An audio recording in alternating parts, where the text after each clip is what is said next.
Hey, I'm Chad, and I'm well, sometimes. and we're coming to you live from Zoomtown to share one really simple tip to create some joy, engagement, and perhaps even some meaningful communication on Zoom. And that is by using this lovely little feature, the ability to rename yourself in Zoom.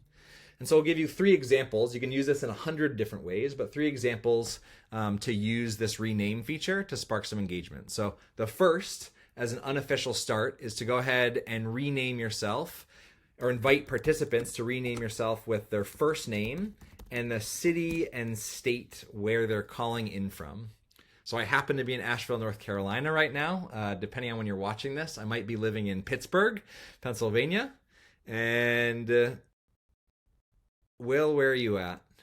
Well, I haven't changed mine yet because I didn't know how to do it. So Ah.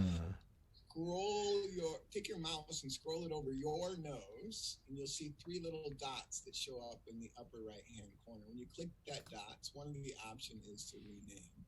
Then you get this window here that says enter a new name. And so I'm just going to add to that Pennsylvania. But you could also do something crazy. So you know where you're from. Chad and I love more powerful questions than say where you're from, like what is life teaching you right now from our We Connect cards. So one question you could ask people is keep your first name there if you wish, and who do you want to be during this call? Or what do you want to be listening for? Or during this time, what is one takeaway that you want to have before this meeting is over? And so I'm going to write, I want to be love in action. So I want to be listening in such a way, and then I'm going to hit return there. And there's my new name. And one of the beautiful things about using this tool, as opposed to just using the chat and having people pop in, is virtually you don't usually get to put a face to an idea, right? Because the face is separate. In the chat, you don't see people's faces, you just see people's content.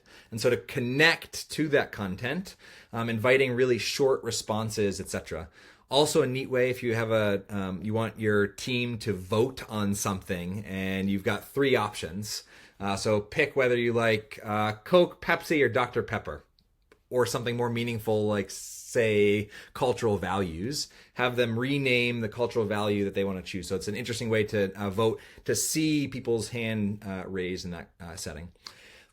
Oh, that's perfect. I got this meeting coming up in which they've been working on their values. So which value are you going to be during this next call? And they can choose one of them and they can just put it right up there. Boom, yeah, stolen. I love that idea. Beautiful, lovely.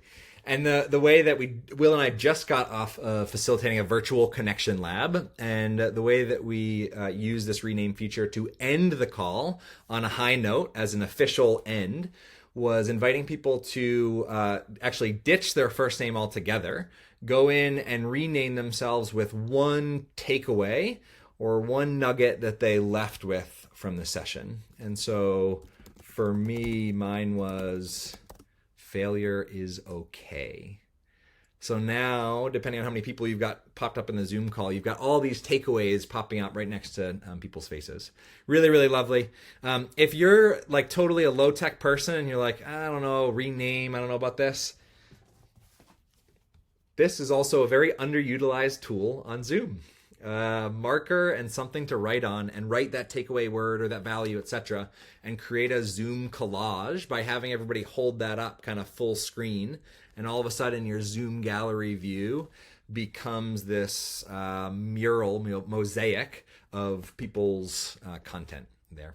Hope this was useful for you. If you want to unpack more useful tips or get some free resources or a free virtual version of our We Connect cards, etc., to connect both in person and virtually, you can jump over to weandme/ideas. The link is below.